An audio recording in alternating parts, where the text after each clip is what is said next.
Welcome to Pushback. I'm Aaron Maté. My guest today is Glenn Greenwald. He is the co-founder of The Intercept and a Pulitzer Prize winning journalist. And I think it's fair to say that he is at the center right now of one of the most important stories and struggles in the world. In the last several months, Glenn and his team at The Intercept Brazil have exposed massive corruption at the highest levels of the Brazilian government.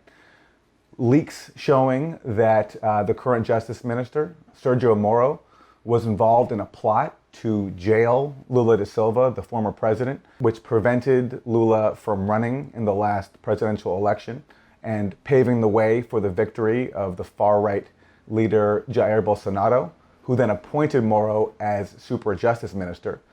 For exposing this, Glenn has been threatened with arrest and deportation. And as all this is happening and the story unfolds, we are now seeing the Amazon rainforest on fire at record levels as a result, arguably, of the policies of Bolsonaro. So, when we talk about Brazil being in the midst of an existential crisis, I think that applies really to the entire world. So, Glenn Greenwald, welcome to Pushback. I'm wondering your thoughts on just how the fires right now are being received in Brazil, and whether you think it's fair to attribute them to the policies of Bolsonaro. Yeah, I don't think it's fair to even question whether they're attributable to the policies of Bolsonaro. You can debate the extent to which they are attributable to those policies. There are certainly other factors, such as droughts, that are contributing. But one of the principal planks of the Bolsonaro campaign and of his ideology is this extreme free marketism that, for example, prevailed in Chile after Pinochet succeeded in rising to power, and Bolsonaro's guru, his economic guru, Paulo Guedes, has explicitly said that he wants to replicate what was done in Chile in Brazil. He literally is from the Chicago School, not metaphorically. He went to the University of Chicago and is very much in that tradition of privatizing and selling off and stripping down all public assets the way that was done in Chile, to such great harm to the Chilean population. And so a big part of Bolsonaro's coalition, which people don't realize because they focused understandably on the part of his coalition that wants to return to military dictatorship, these kind of hardcore anti-communist warriors, or the evangelical fanatics who are obsessed with things like LGBT rights and embracing Israel on religious grounds, that a united Israel is necessary for the return of Jesus, have overlooked the extent to which the agricultural industry has, which is really strong in Brazil. Beef and other agricultural products are one of the most important exports. Embrace Bolsonaro because of the role Paulo Guedes was going to play in his government. And so the idea of aggressively deforesting the Amazon was something that was very much a part of Bolsonaro's ideology, as well as contempt for the indigenous tribes that have lived on that land for hundreds of years and who are often targeted with violence and murder when they try and protect their land from being taken over by miners or loggers or other industrial interests. Bolsonaro has expressed all kinds of contempt for the indigenous. He stripped the agencies that are designed to protect the Amazon and the people who live there of almost all of their budget, which has rendered them essentially inoperable. So when you combine aggressive deforestation under Bolsonaro, which the data shows is undeniably rapid, and then the scientist who warned a month ago in Brazil that was happening was fired by Bolsonaro and accused of being a conspiracist on behalf of environmental groups trying to make his government look bad. When you combine aggressive deforestation with contempt for the indigenous, with the role that these agribusiness interests play in his government, there's no question that the destruction of the Amazon, including by just sometimes lighting the Amazon on fire. I mean, that is one way that deforestation happens, is if you want to get rid of trees, you can just light the entire Amazon on fire. And then just tearing down trees in general causes fires as well. That there's no question that ideology has played a key role in everything we're seeing. So let's talk about how we got here. Your leaks about Operation Car Wash have gotten worldwide attention. What to you are the main revelations to have come out so far? So our Operation Car Wash is by far the most significant event in Brazilian politics over the last 5 years. It has dominated and shaped headlines almost the entire time. It began with what appears, even to me, to be, as a critic of it, to be well-intentioned. Namely, it is true that Brazil, not just on the right, but also on the left, has operated by systemic corruption for decades. It's just a fact. For example, if you want to do business on a big level in Brazil, it was necessary to take 5 or 10% of the transaction and put it into the Swiss bank accounts of the politicians in the Senate and the Congress and the various ministries who had the power to award you contracts. That was just how business was done. And this operation, this investigation that began in a mid-sized town called Curitiba, that almost stumbled into this by accident. They apprehended a money launderer who, as it turned, was just laundering money through a car wash, which is how it got its name. And he essentially said when they caught him, I can expose corruption at the highest levels of government in exchange for leniency. And that was what began to unravel the corruption. Did some good things in the beginning. It put billionaires who are genuinely corrupt and very powerful politicians who are also corrupt from multiple parties into prison. And what it did was it turned the judge who was overseeing the entire process, Sergio Moro, as well as the young prosecutors led by the chief prosecutor, Delton Dallagnol, who's an evangelical Christian and who has often invoked religion as part of his explicit mission in terms of the prosecutorial zeal with which he's pursued these cases. It converted them into national heroes. And as a result, the media was petrified of questioning them. They would just put them on the magazine covers and in these like very hagiographic ways that everybody essentially was afraid to challenge or question anything they were doing.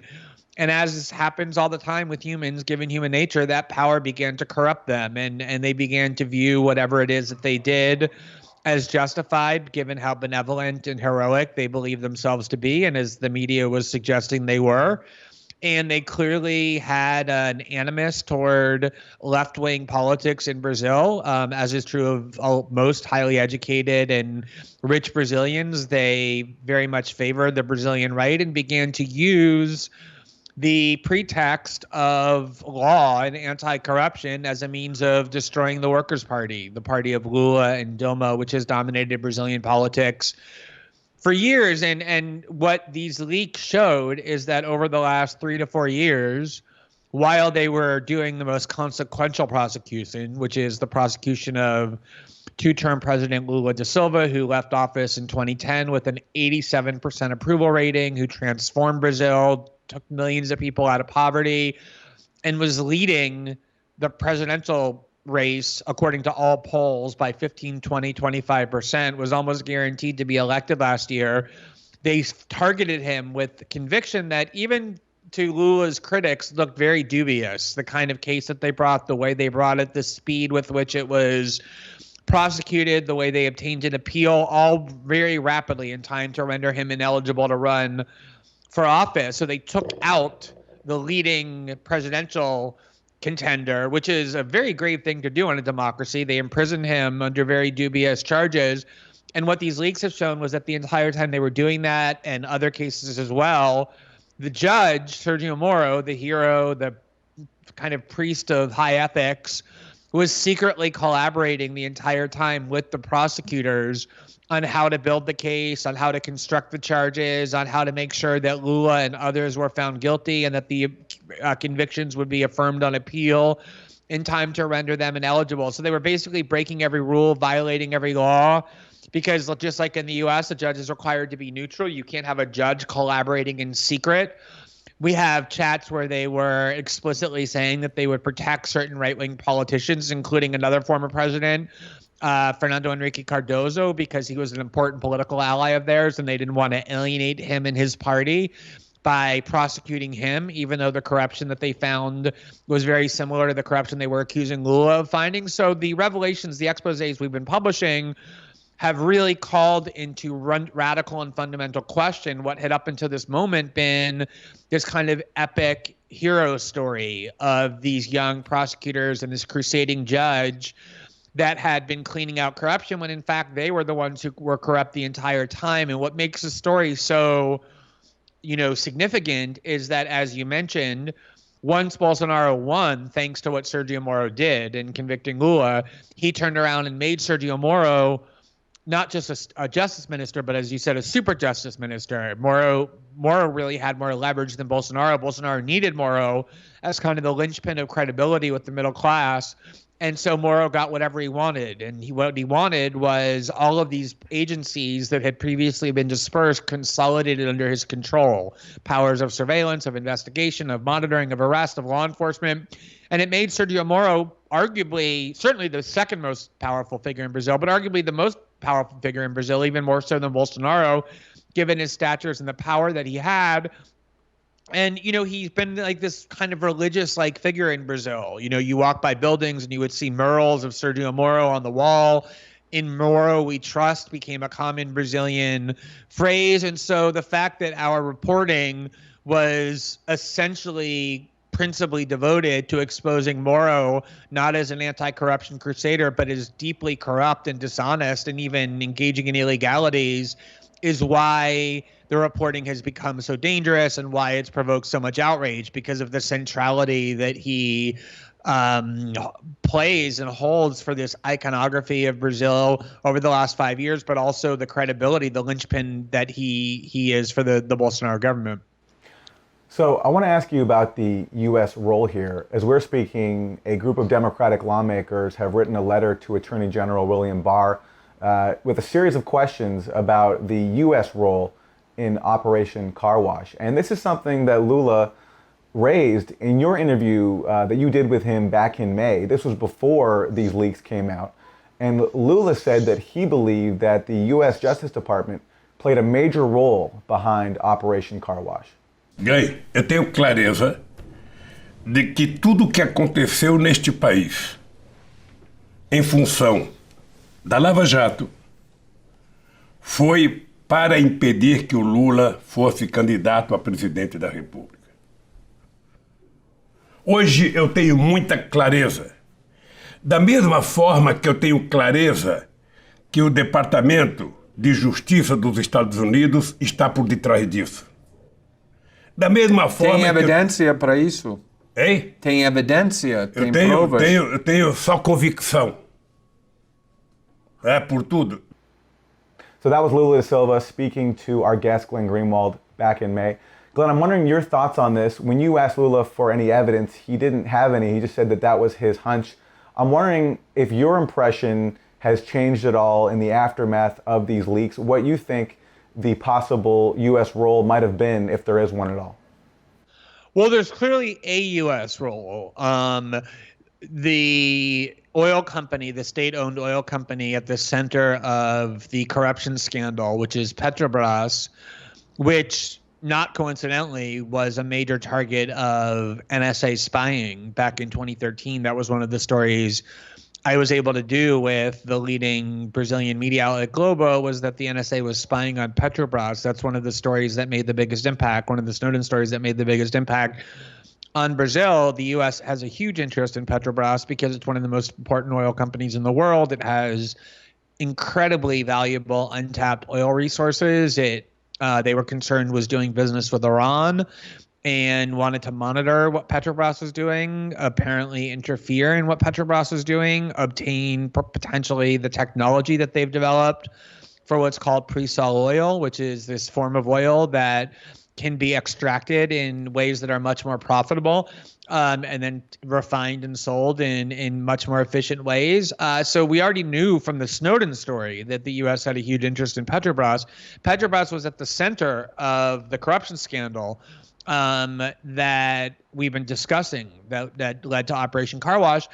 And there are already Justice Department cases against Petrobras, against other Brazilian companies involved in this scandal, construction companies, where the prosecutors, the car wash prosecutors, reached agreements with the Justice Department about how to settle those cases. And those settlements involved billions of dollars in money from Petrobras and other Brazilian companies, Petrobras being a state-owned company. So you're talking about billions of dollars in public funds and then billions of dollars in private funds being transferred to the Justice Department in exchange for settling a lot of these cases. And a lot of the negotiations between the car wash prosecutors and the U.S. were done through the Justice Department. They wanted the approval of the Justice Department.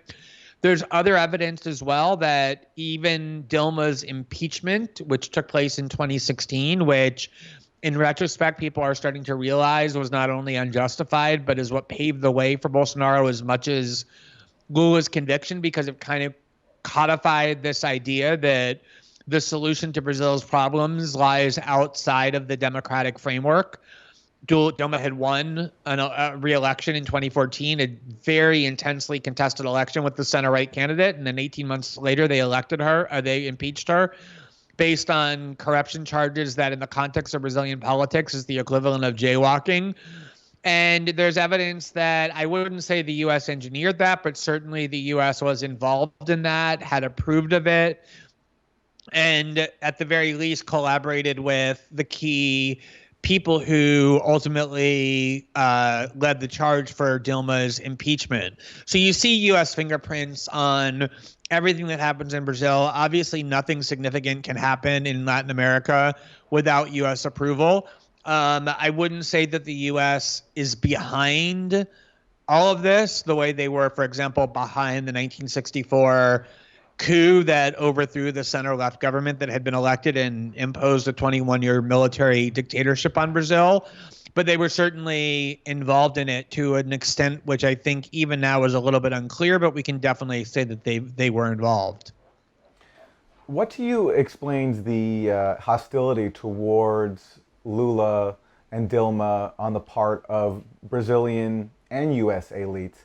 From the U.S. perspective, I can see, this being a part of a overall plot to undermine, overthrow progressive governments in Latin America. And when you take away Brazil, the biggest country, arguably the most important country, it's easier to do that. But on the part of Brazilian elites, you've pointed out that they did fine, especially under Lula, who made a number of compromises to appease them. So what do you think explains the hostility here?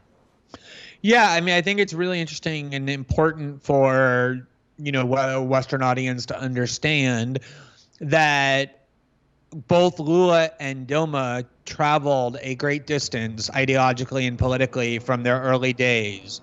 So a lot of people assume the Workers' Party, because it's called the Workers' Party, because it was founded by Lula da Silva, who rose to prominence as a labor leader, who grew up in extreme poverty, didn't learn to read until he was 10, lost a finger in a factory where he was a laborer.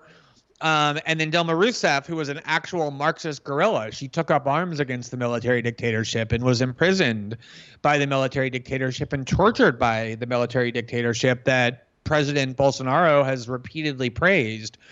That there's a perception that this is somehow some kind of left-wing party opposed to capitalism.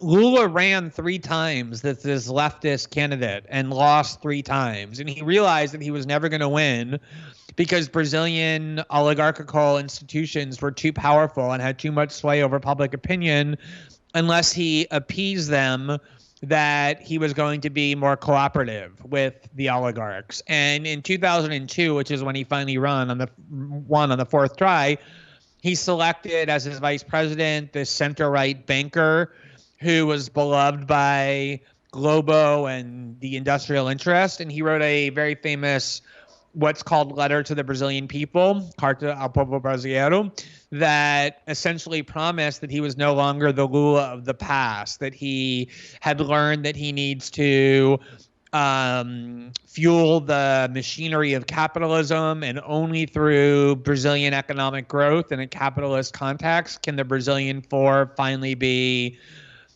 assisted. And that was very much how he governed for 8 years. It's a very complicated discussion because it is true that he pulled millions of people out of poverty using programs that were really innovative and that were able to pass only because at the same time he was greasing the wheels of Brazilian capitalism. So in exchange for poverty programs that genuinely helped Brazilian poor, he also was ensuring that the Brazilian stock market, that inequality remained unchallenged. So he gave up radicalism in exchange for very incremental gains.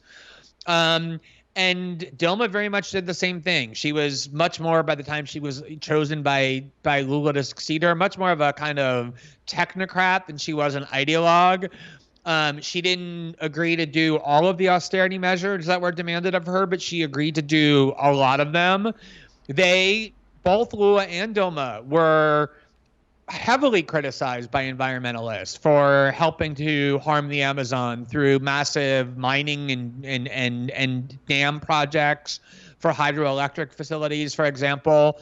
The country's leading environmentalist, Marina Silva, who grew up in the Amazon, quit as Lula's environment minister in protest of his pro-industrial policy. So it's important not to think of the Workers' Party as this left-wing party. They're more like the Democratic Party. They really became neoliberal. You can say they did it because they were forced to do it to get things done, as defenders of Lula and Dilma say, or you can say that they did it for their own power interest, as critics of on the left of the Workers' Party say. But they certainly did it. And that does lead to the question, why do the elites hate them so much, given how well the elites did under, especially Lula?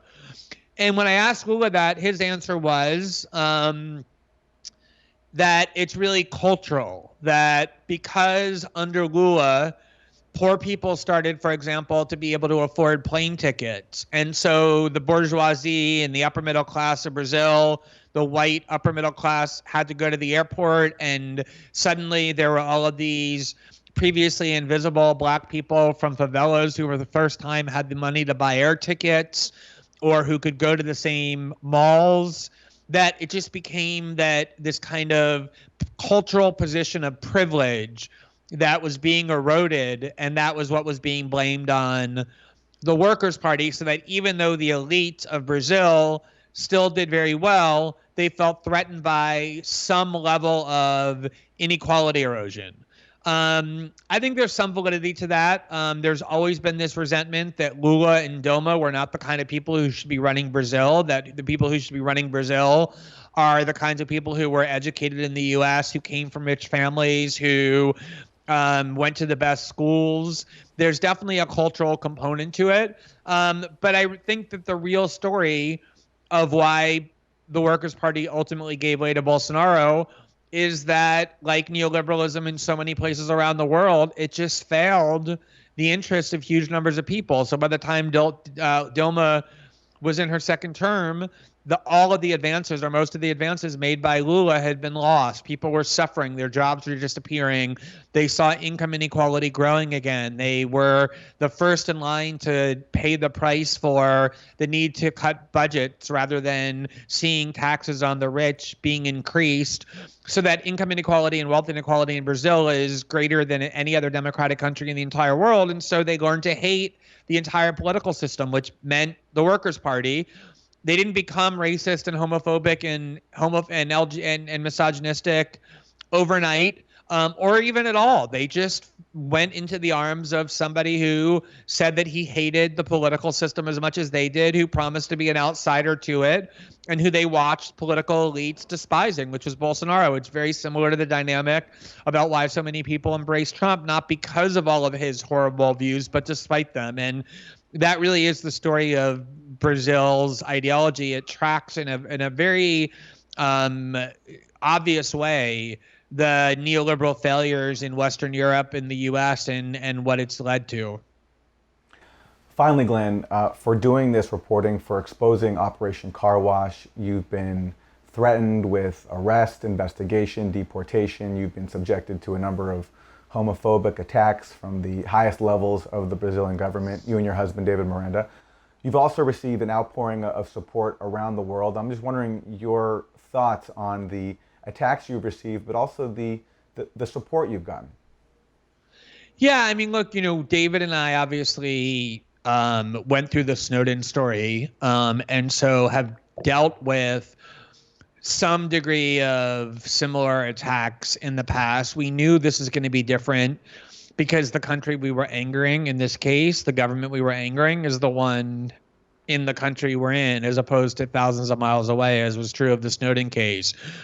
And the Bolsonaro movement is driven overwhelmingly by hatred. You remember, their primary belief is that things were better under the military regime than they were under democracy. The core members of the Bolsonaro regime do really crave a restoration of military dictatorship and the elimination of democracy, which they think is an inferior form of government because it allows poor people to make bad choices and to install left-wing governments that want to help them. So you're talking about a very radical and dangerous political movement that uses political violence, and that have links to paramilitary gangs that rule Brazil. These paramilitary gangs are composed of former police officers, current police officers, and current and former members of the military with whom the Bolsonaro family has a very close connection. And so we knew this was going to be very dangerous reporting before we set out to do it. I think one of the things I didn't quite anticipate was the extent to which it was going to all be personalized on me and David. And I think that has escalated the dangers, obviously. Bolsonaro, on many occasions, has by name said that I deserve to be in prison. David and I very personally became the faces of the story. I make a good villain for the Brazilian right because I am, even though I've lived here for 15 years and have a Brazilian husband and 2 Brazilian children, I am technically a foreigner, so they call me a foreigner. I'm gay in a country that anti-gay animus is at an all-time high, and then I'm married to a left-wing member of Congress on the Socialist Party, David. And so I kind of check off all the boxes for how a good villain is constructed from the perspective of the Brazilian right. And so they've personalized the story onto me and to David in a way that has been quite dangerous, not just in terms of official threats from the state to imprison me and criminalize the journalism I'm doing, but also these kind of rogue gangs that do use violence very frequently for political ends. But as you say, at the same time, the reporting that we've done has generated huge amounts of support here in Brazil. There's been civic society and all kinds of groups that defend free press, including, I have to say, the large Brazilian media, with the exception of Globo, that have united in our defense and have insisted that we not be punished in any way for the journalism we're doing. The Supreme Court issued a ruling barring any retaliatory investigations against me, which the Bolsonaro government reportedly had initiated. And so it's been gratifying at the same time as it's been, somewhat intense, because when you go into journalism, or in David's case, when you go into politics, this is what you go in to do, is to stand up to the people who are the most powerful. It's very easy to pretend to be an anti-fascist warrior by tweeting meaninglessly, or by, being in a country where you're expressing ideas that you tell yourself are radical, but in fact are very mainstream and that don't put you at risk. It's another thing to really have the opportunity, which we got when this source gave us this information, to expose corruption at the highest levels of a right-wing, repressive, and authoritarian proto-fascist regime. And so, as dangerous as it is, and as difficult as it sometimes has been for us personally, it's also been incredibly gratifying. This is what, as a journalist, I want most to be doing, is exactly this sort of work. Glenn Greenwald, Pulitzer Prize-winning journalist, co-founder of The Intercept. Thanks very much. Thank you, Aaron. Really appreciate your time.